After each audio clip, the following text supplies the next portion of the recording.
નમસ્કાર દર્શક મિત્રો, HK ન્યૂઝમાં આપનું હાર્દિક સ્વાગત છે।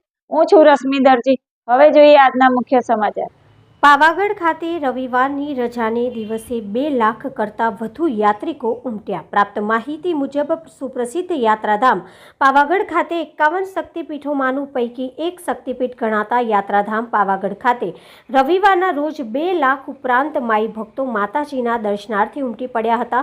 ભક્તો માતાજીના દર્શનનો લાહો લઈ ધન્યતા અનુભવી હતી। સવારના સમયે વાદળોની વચ્ચે સંતાકુકડી રમતા પાવાગઢ ડુંગરનો અદ્ભુત નજારો જોઈ ભક્તો રોમાંચિત થઈ ઉઠ્યા હતા। જોકે ચાલુ વર્ષે ઉનાળુ વેકેશન દરમિયાન ગરમીનો પ્રકોપ વધી જતા રજાના દિવસો દરમિયાન પણ ભક્તોની પાંખી હાજરી જોવા મળી હતી।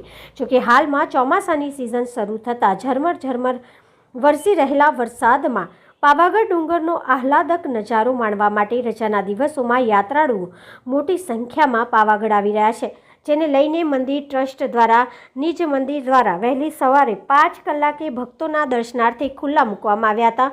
જેમાં માઈ ભક્તો શનિવારે મધ્યરાત્રિથી જ પાવાગઢ ડુંગર ખાતે પહોંચી ચૂક્યા હતા।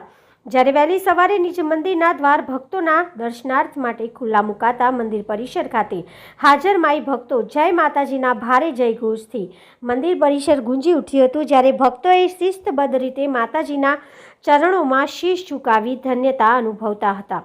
ભક્તોના ભારે પ્રવાહને ધ્યાનમાં લઈ પાવાગઢ પોલીસે કોઈ અનિચ્છનીય બનાવ ન બને તે માટે વહેલી સવારથી તળેટીમાંથી માચી તેમજ મંદિર ડુંગર સુધી ચુસ્ત પોલીસ બંદોબસ્ત ગોઠવી દેવામાં આવ્યો હતો।